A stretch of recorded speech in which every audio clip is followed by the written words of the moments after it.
Hey, this is Matt once again. We're about to another video. This is a paid request for Lucas. Thank you so much for that. For those interested in requesting any type of videos, feel free to send it either directly to my PayPal or join my Patreon. Both links are down below in the info box. Now, Lucas wanted me to talk about Samurai Jack. This is pretty much all of Season 1. It's episodes 1 through 12, although I think there was 13 episodes. But it's created by a guy named Gendry Tartakovsky. It was on Cartoon Network in the early 2000s, around 2001 to 2004, give or take. It lasted for 4 seasons, but then in 2017, they brought it back for a 5th season to wrap everything up. And that's kind of nice that for fans of the show, you actually got a finale. Not all shows get to, both live action and cartoon, not all shows get that. So that was nice. And it definitely got a pretty big cult following, because it's a show I heard of many upon many times, but just never got around to seeing until now. And I quite enjoyed it. I thought the animation at times was very colorful, and the action was plentiful. There's a lot of action. Samurai Jack definitely comes off as a badass, complete badass in the show. And for the most part, they're episodic to the point of you don't have to... The opening pretty much tells you what's going on, but each one is kind of their separate story, their singular story, for the most part. Like, okay, in this episode, he's got to help these people trying to get into space. In this episode, he's trying to get to this place where there's a well to make this wish, and there's these blind archers. He's got to deal with them. In this one, there's this bounty hunter, or in this one, he's walking a bridge, and there's this Scottish guy who won't let him by, and they get into a fight. Like, each one you can watch on a separate entity, and not have to know too much about the show. But also works when you watch it in one go. Now, the premise is Aku, this evil, dark creature, voiced by Mako, who is in Conan the Barbarian and Conan the Destroyer as the magician. At least in the second one he was, who helped Arnold on his quest. He was the voice of Splinter in the 2007 Ninja Turtles CGI movie, TMNT. He helped Jonathan Brandis train in Sidekicks, the Chuck Norris film. He was in films like The Perfect Weapon. He did a lot of movies. And he voices this bad guy. Sab Shimono, who I remember as one of the bad guys in Ninja Turtles 3. He voices the Emperor. And pretty much this land is being taken. The land is on fire. People are trying to fight this darkness. It's not going well. They're shooting arrows, but it's soaking into the creature's arm. It's a creature that can shapeshift. And the Emperor's like, I gotta get my son out of here. You come back, you train. When you're fully grown and ready, come back. And maybe you can defeat this evil that is across the land, wanting to rule the world. And a good chunk of the first episode is without dialogue. Like, there's a little bit of dialogue at the beginning, but there's a good chunk of it where it's all visuals. And you see across the lands him training here how to ride a horse, here how to use a spear, here how to wrestle, here how to use a bow and arrow. And it's very much anime inspired. There's many times where the screen will split into 3 screens, either vertically or horizontally. And there are sometimes things that they'll do a move and it'll get repeated multiple times. So again, it does have that anime influence, and it definitely brings a bit of spark and life to the show. And as he's a grown man, he's a man of few words, and is voiced by Phil Lamar, who does do a good job voicing Jack. There's a reason why he's called Jack. I'll get to that in a little bit. There's one thing I want to point out, though. It's not Phil Lamar's fault, but the sort of hypocrisy of Hollywood, hypocrisy of the entertainment business. I gotta go off in this tangent.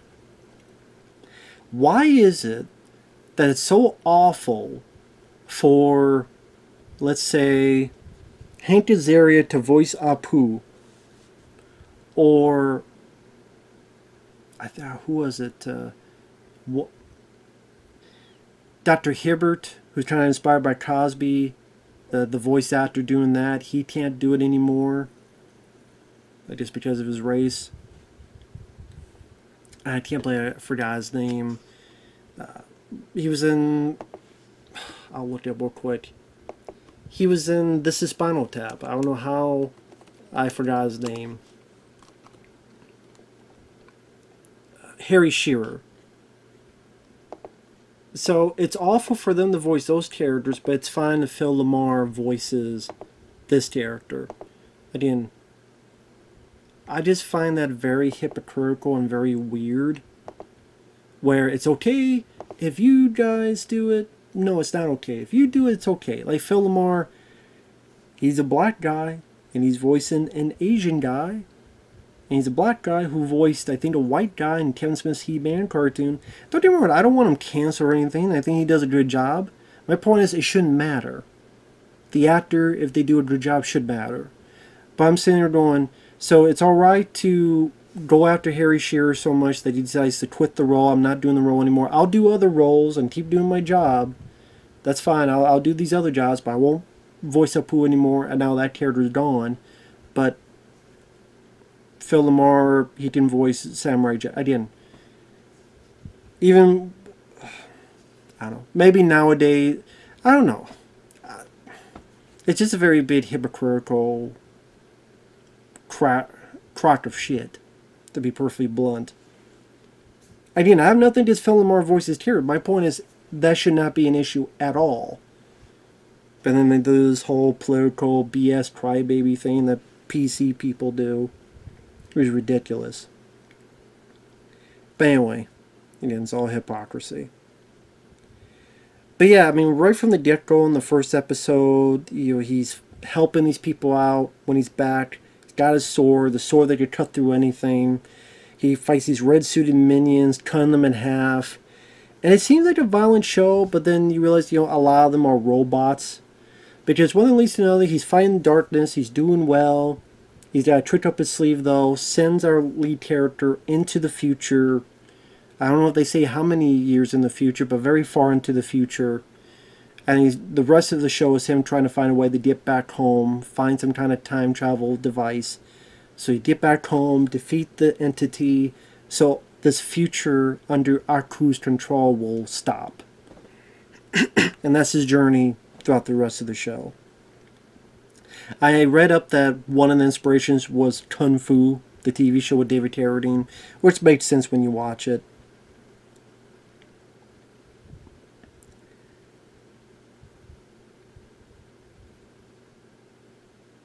Again, I like how action-packed it was. I like how many times it felt very cinematic. There are bits where Jack is going up with the sword, you see this slow-mo and coming towards, or the way how this sword would get close to this thing and they go an up-close shot when it hits this big explosion. I mean, they try to make it as cinematic as possible, which I appreciate. It's like, yeah, it's a TV show, but let's not treat this as just a TV show. Let's be a bit more ambitious. Let's throw a bit more oomph to it. And like I said, at the end of the first episode, he's fighting Aku, who can shapeshift. So at one point it's like a scorpion, at one point it's like an octopus or a bird.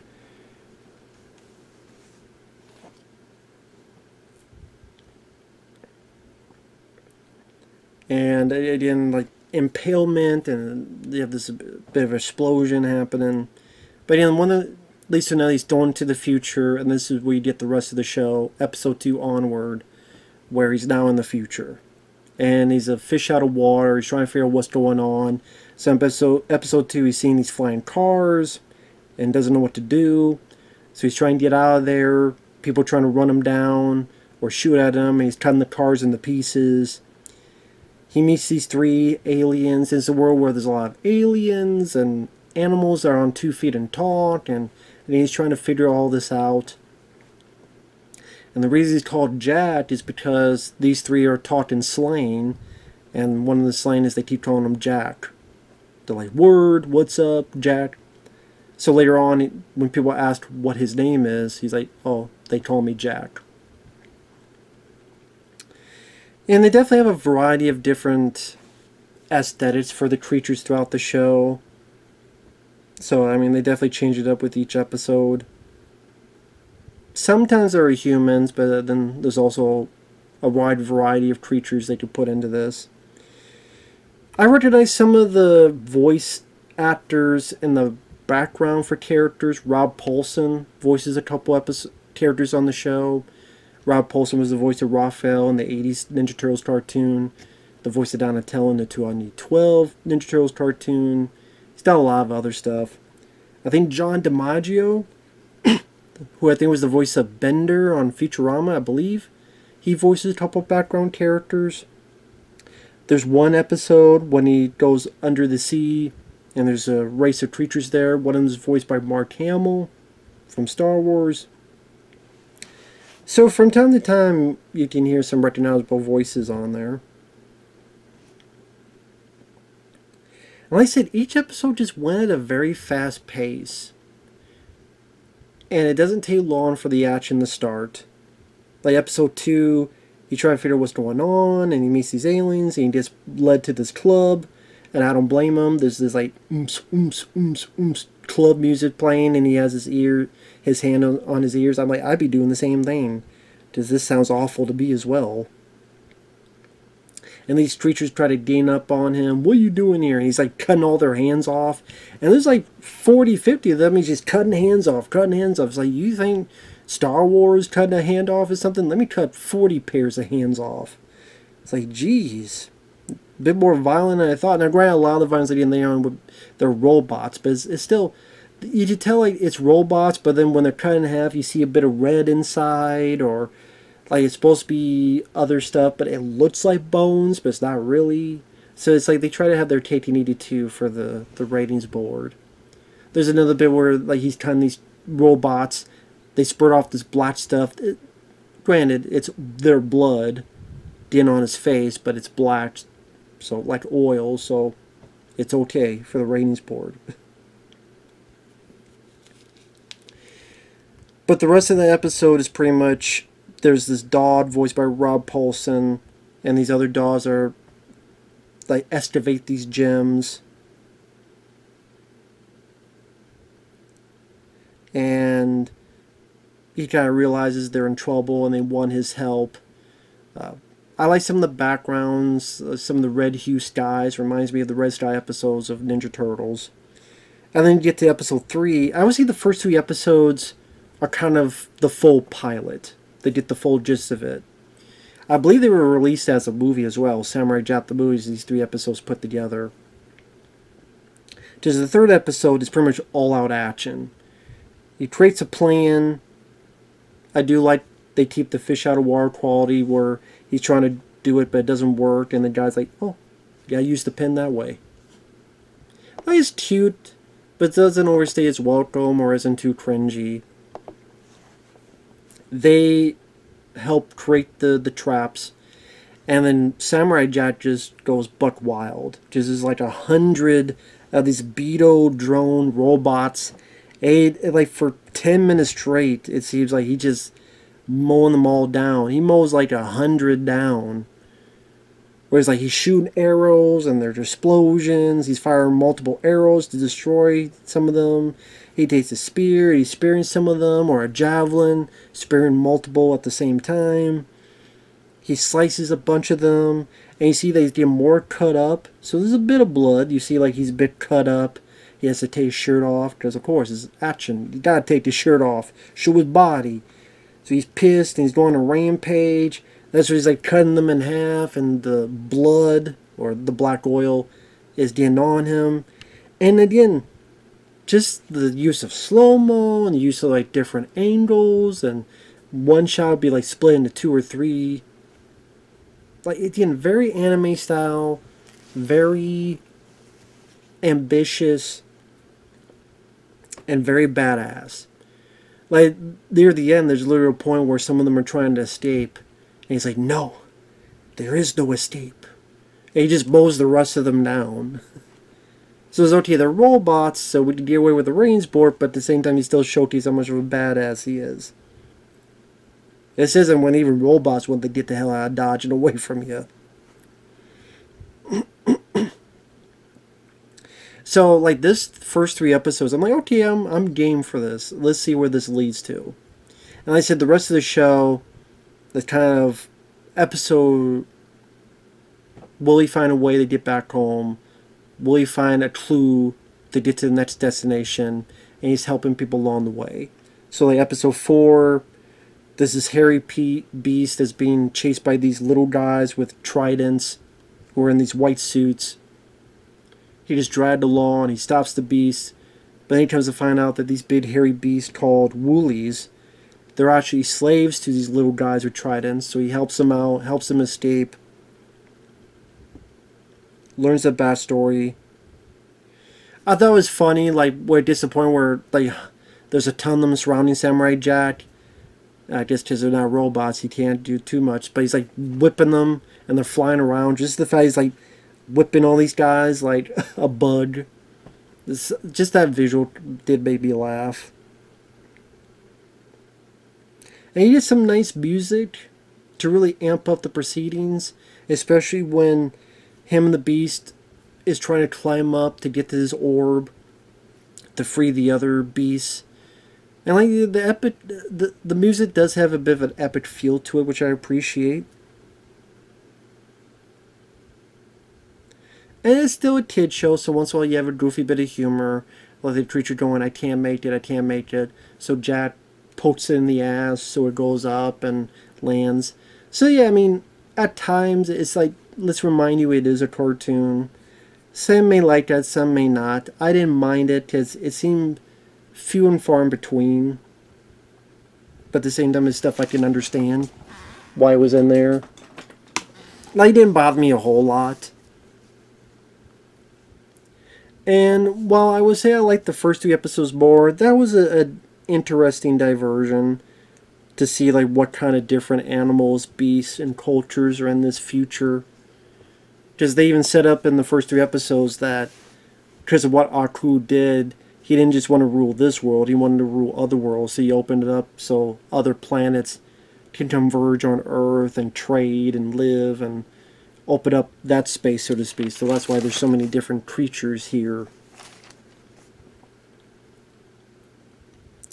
Episode 5, I didn't mind that one. He's in the forest trying to catch some food, and he comes across these astronauts trying to leave Earth so they're not slaves anymore. But then some drones find them, destroy a chunk of their ship. Jack feels bad about it. He wants to help out. So they train him to be an astronaut. Go through the tests and stuff. I thought that was kind of cute. And then they give him this device and this suit, which builds up piece by piece around him. And he's like trying to learn how to fly. And then he's able to take down trees and all sorts of stuff.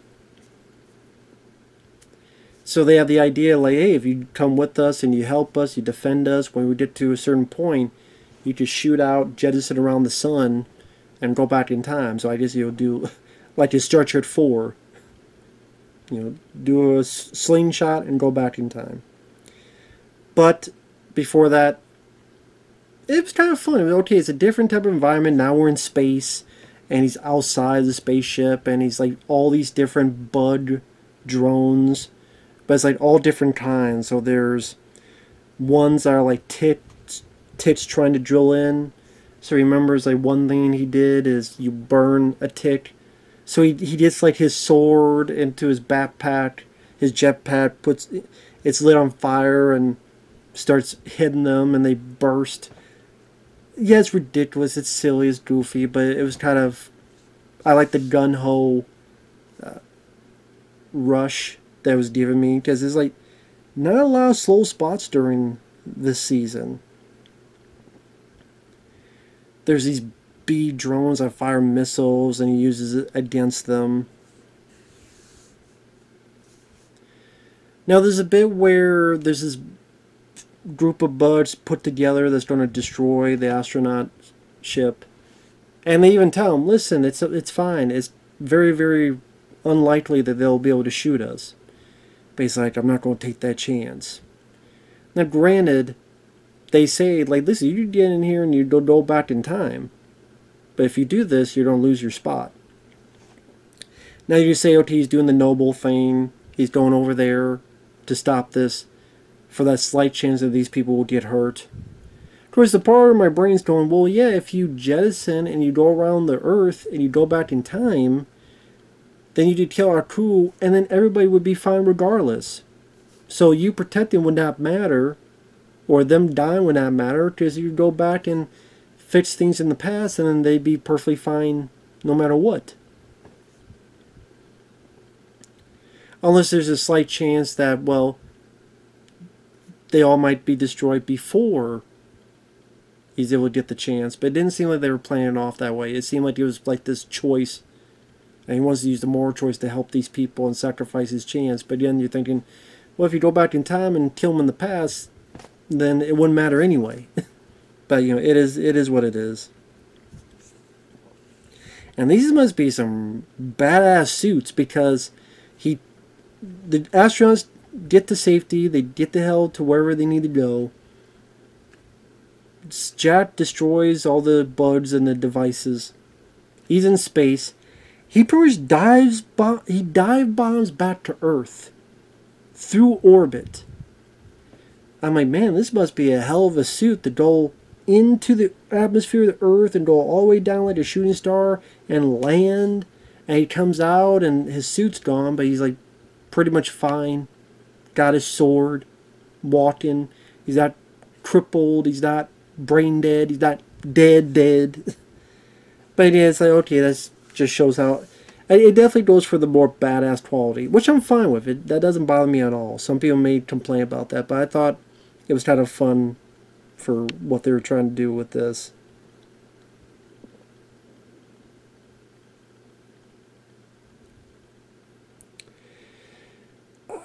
One of the few episodes I wasn't gung-ho about was episode 6.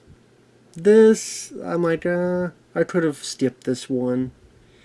Because he's trying to get this jewel that's supposed to have this power. He finds it.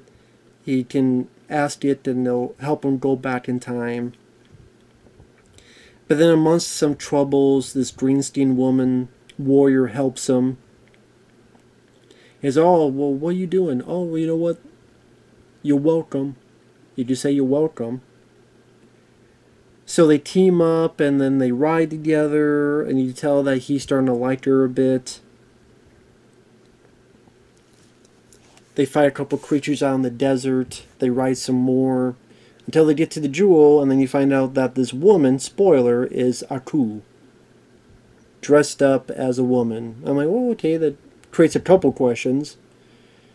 Aku being just a troll and a dick, like pretend to be a woman and pretend to be like he's gonna.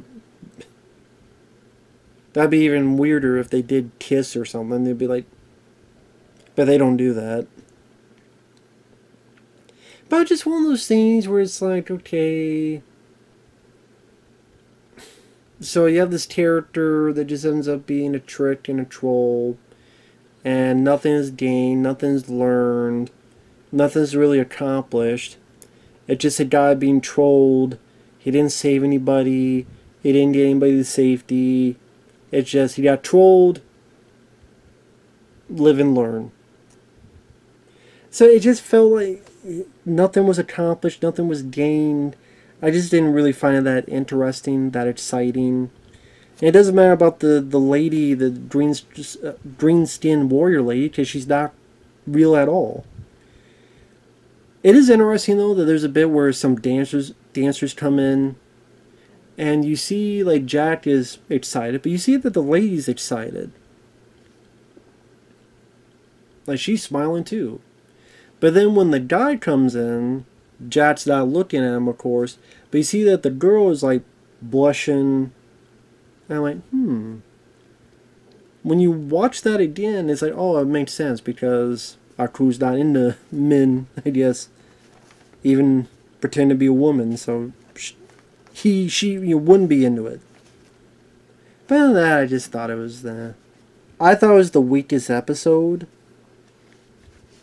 of the 12 I saw.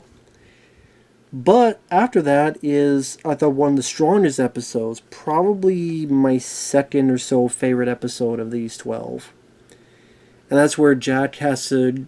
He's on an adventure to get to this wishing well.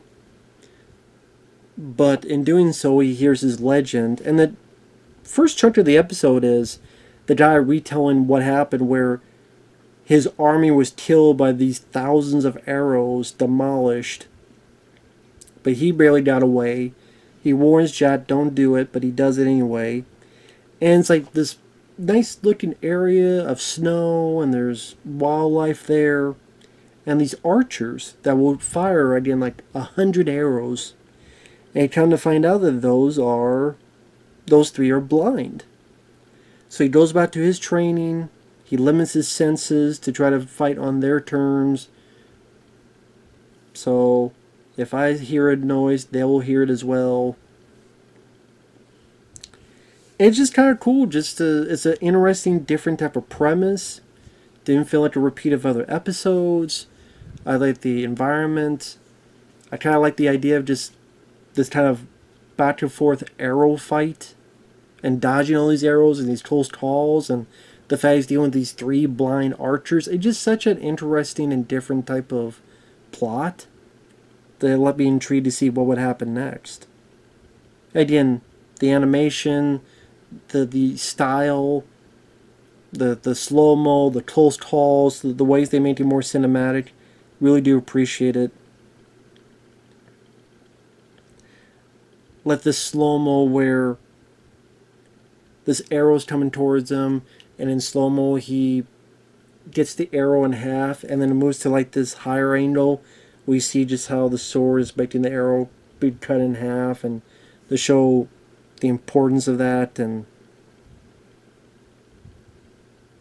or even near the end of the fight where he's in the middle of the three and they're all three shooting their arrows. You see slow-mo of each of their arrow coming towards them, and then the time gets out of the way and you see the three slowly come.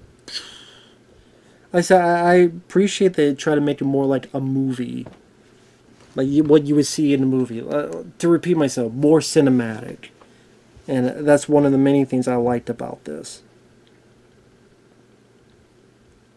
And by the end of it, he breaks the curse, and you find out that these three archers, they had done some wishing as well, but by doing so, you're cursed. And they warn Jack, if you wish into that, you'll be cursed as well. So he's like, no one will be cursed ever again. And he has to destroy it. And again, speak of cinematic. This wide shot of the whole temple, you see this black swirling, these swirls in the sky, and this wide shot to really make it feel more epic, more bigger than life. And again, that episode is definitely one of my favorites of this.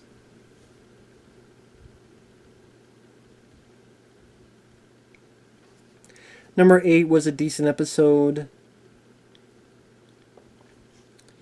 where Jack is in a bar. You actually see some aliens do, I call the aliens thing, but I know other stuff had done it before, but someone's doing to the other this with like a knife, and then you hear a scream. It didn't work out. But yeah, I know other movies have done that, but I always remember from Aliens kind of. So that was kind of cool to see that, because it always reminds me of that film, which is a favorite of mine. And then the first chunk of the episode is just these bounty hunters come out of the woodwork, and Jack having to stop one after the other and getting more and more pissed off. So he's fighting these bounty hunters in the bar, well, more so out of the bar. And there's one that he like tit flips to send him back. This is one that's like a white monkey with this finger that extends. That kind of reminds me of I Come in Peace, when the alien has this thing to shoot out to try to grab you. It kind of looks like that.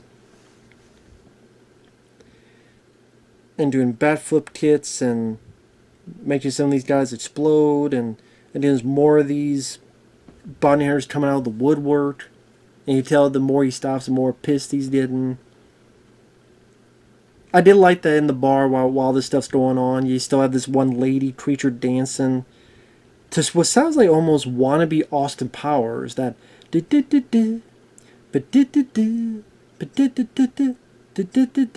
not that, but like you just change it slightly to avoid legal action. I don't know. That's what it reminded me of. And in the second half, our crew is pissed that all these bounty hunters can't stop him. It's like, what? Who could stop him? Himself. So he makes an evil version of Jack called Mad Jack. And I did very cinematic with up close shots, and at times they hurt each other or cut a bit of each other, and the different angles when they're clanging the swords and the variety of angles they use. But they show they're on even footing until Jack realizes he needs to calm down, make peace with himself. He does so. Kind of a little bit like Superman 3. You make peace with yourself, be more tranquil.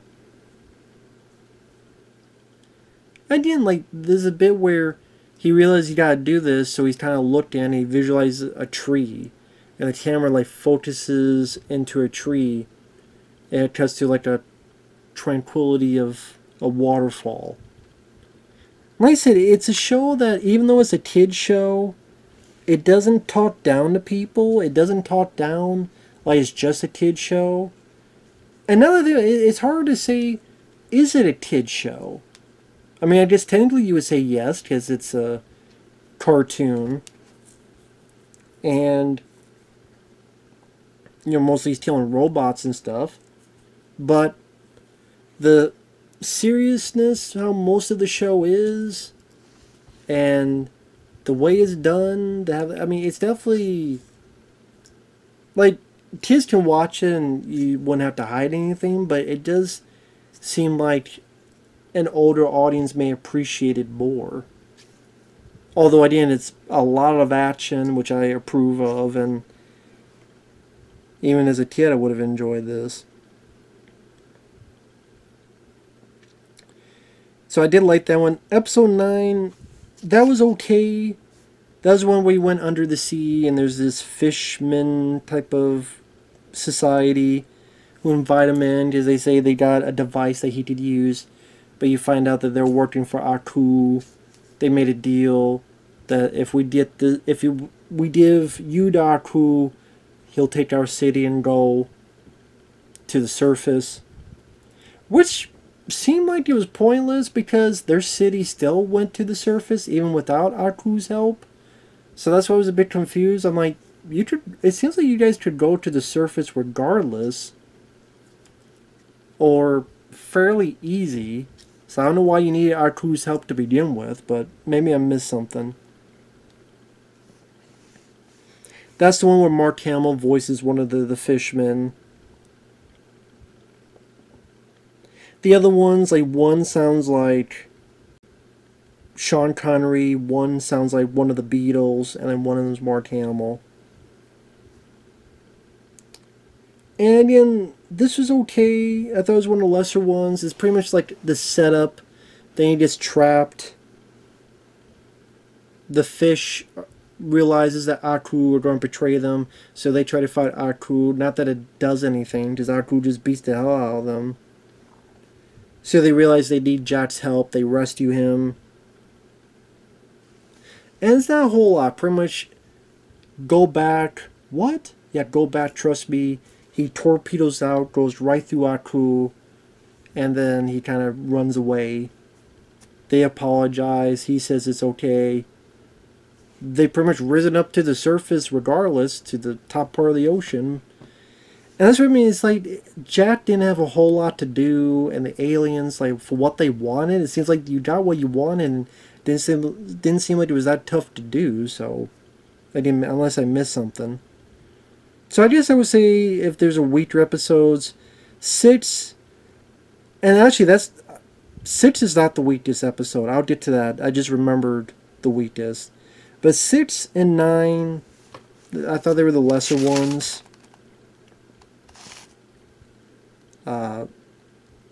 Number 11, no, Number 12, actually. Number 12 was the worst.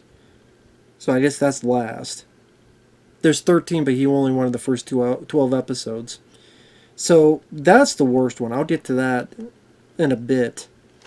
But first off, episode 10, which I thought was the best one. Now, if I did my top 5 favorite episodes of this season, without seeing episode 13, but the first 12, number 10 would be number 1. I would say number 7 with the arrows would be number 2.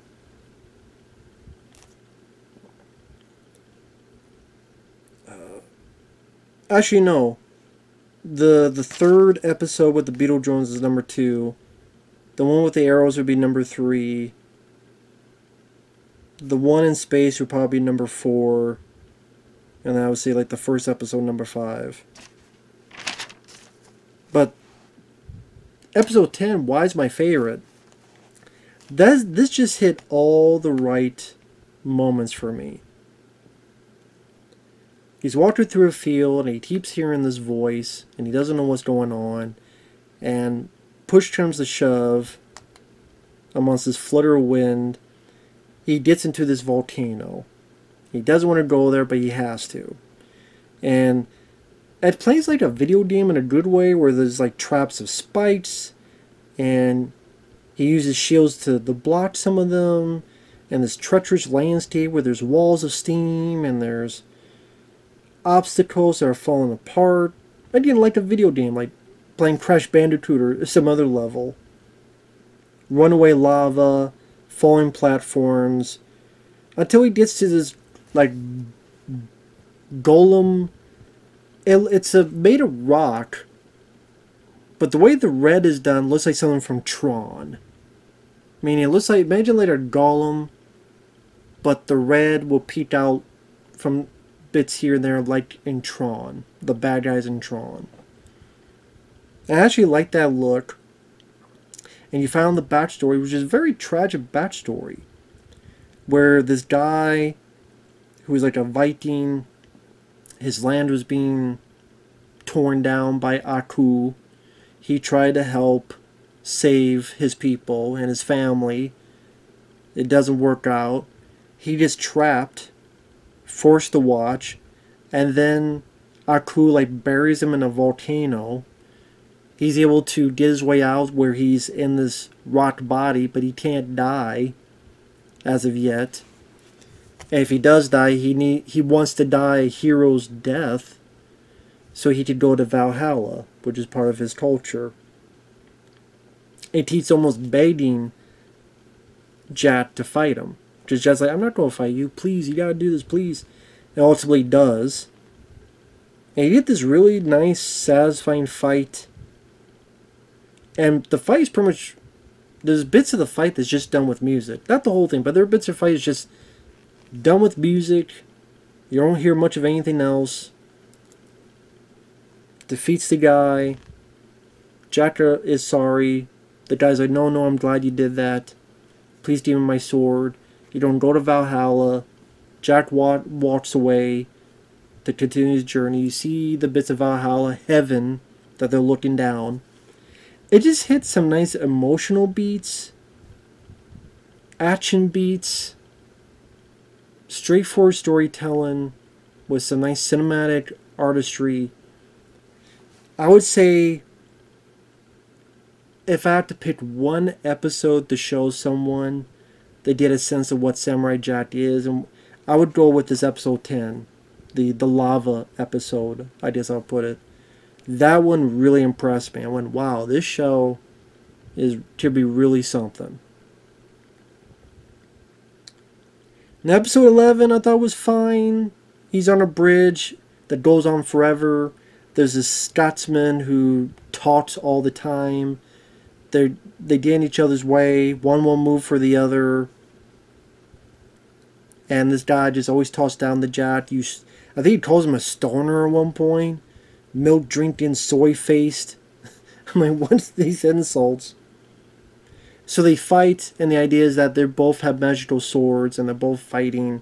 and they're even matched, so they fight like throughout the day to like the next day. I like the bit that they're both tired, and then the Scotsman's like, "Fine, I need some time to rest," but it's really him resting.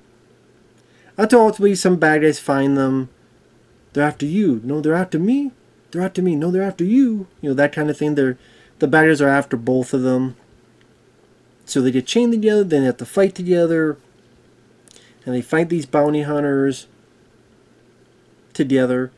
It was a fun, you know, entertaining, goofy episode. Scotsman was decent. He sometimes got on the verge of being annoying, but for me, he worked out fine enough. They both get their moments to shine when they're fighting the bounty hunters. Now, I don't know if we'll ever see that guy again. Part of me wants to know a bit more of his backstory. Like, you hear a little bit, but like, why is Aku wanting him? Why are these bounty hunters wanting him? Is there even more to his backstory? Maybe you find that out later in another episode in season. I don't know. But overall, that was fun for what it needed to be. Episode 12, which is the last of the 1 through 12 you wanted to be looked into, was the worst one. This one, like episode 9 was fine with the fisherman. I could watch it. Episode 6, I wasn't gung-ho, but I was like, okay, I did it. A little bit of different trickery with our crew, deception. This I was not a fan of. It was Jack dealing with this group of gangsters. So he pretends to be a gangster, because these gangsters are working for our crew. So his plan is, if I'm with them and I pretend to be with them, I'll get close enough to kill Aku. In order to help him, I gotta steal this jewel from these elemental figures. Now, Jack looks cool in a gangster outfit. I actually wouldn't mind him wearing that outfit more, or at least from time to time. But the gangsters is just the typical, trying to be Edward G. Robinson.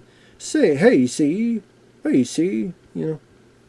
I can't do the accent, but it's just, if you like, look up Edward G. Robinson gangster, you've heard that type of voice in Looney Tunes cartoons repeatedly, and like it's fine. Other stuff, it's like, really, maybe just because I'm be a bit more impressed with the show. Well, really, we have this type of gangster and these type of voices, really. And it's like he's got to fight the elementals, but they're not really bad guys, so it's like it's not really a fight I'm that honed in on.